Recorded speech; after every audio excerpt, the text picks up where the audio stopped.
Hello, friends. Have you ever wondered what it takes to be one of the most brilliant minds in history? Let me tell you about a boy who started with almost nothing but changed the world forever. Picture Boston in the early 1700s. In a crowded house lived a family with 17 children. Benjamin Franklin was child number 15. With so many mouths to feed, Ben had to leave school at just 10 years old. His formal education was over before it began. But Benjamin never stopped learning. While other kids might have given up, Ben saw the world as a fascinating puzzle waiting to be solved. At a young age, he loved swimming and wanted to swim faster. So he carved wooden paddles for his hands and feet. He experimented with kites, testing different shapes and sizes. Even as a child, he was thinking like a scientist. At 12, Ben became a printer's apprentice to his older brother. Surrounded by books and newspapers, he had found paradise. He would wake up early just to read, teaching himself science, math, philosophy, and multiple languages. Remember, this was a boy who left school at 10. At 13, Ben wrote an essay on why brats should be spanked. 5 years later, he wrote one on why big cities are dangerous. He saved his earnings to buy the finest paper and pens so he could write in style. Then he'd sneak into Boston's only public library, which was usually locked up tight, and hand over his essays to the librarian, who would post them on the wall for everyone to see.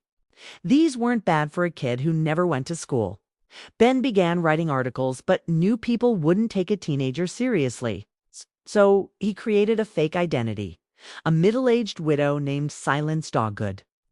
He'd slip his witty articles under his brother's door at night. And people loved them, never knowing they came from a 16-year-old. When Ben was 17, his brother scolded him for ruining his sheets with ink. That was the last straw. Ben decided it was time to leave Boston. He had just $5 in his pocket when he walked into Philadelphia, a major city in those days. Picture this young man walking into a new city, buying 3 bread rolls and walking down the street with one under each arm and one in his mouth.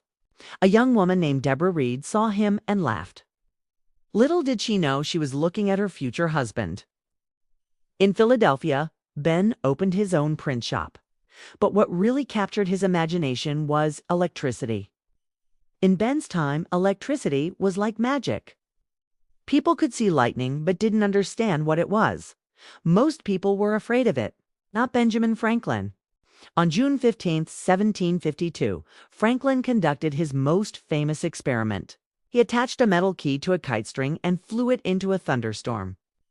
When lightning struck, sparks jumped from the key, proving that lightning was electrical.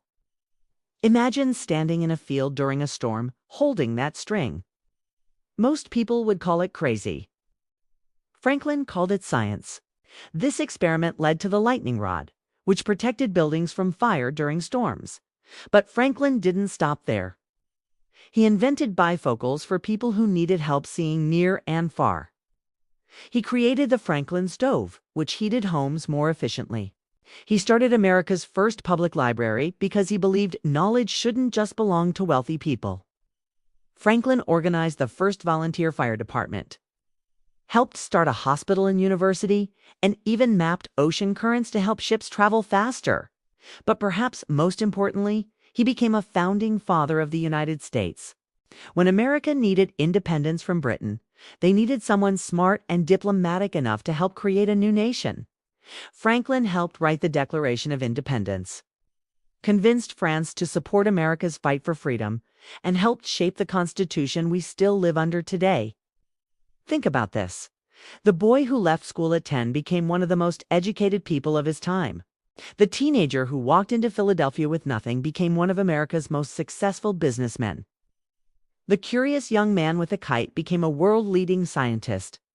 The printer's apprentice became a diplomat who helped create a nation. What made this possible? It wasn't luck or rich parents or fancy schools. It was curiosity, the willingness to ask questions, experiment, fail, try again, and never stop learning. So the next time you wonder about something, the next time you have a crazy idea, the next time someone tells you you're too young to make a difference, remember Benjamin Franklin? Remember the boy with wooden swim paddles? The teenager writing under a fake name? The young man with a kite and key standing in a thunderstorm? Remember that some of the brightest ideas in history started with someone brave enough to ask, "What if?" and curious enough to find out. Who knows? Maybe your curiosity will spark the next world-changing idea.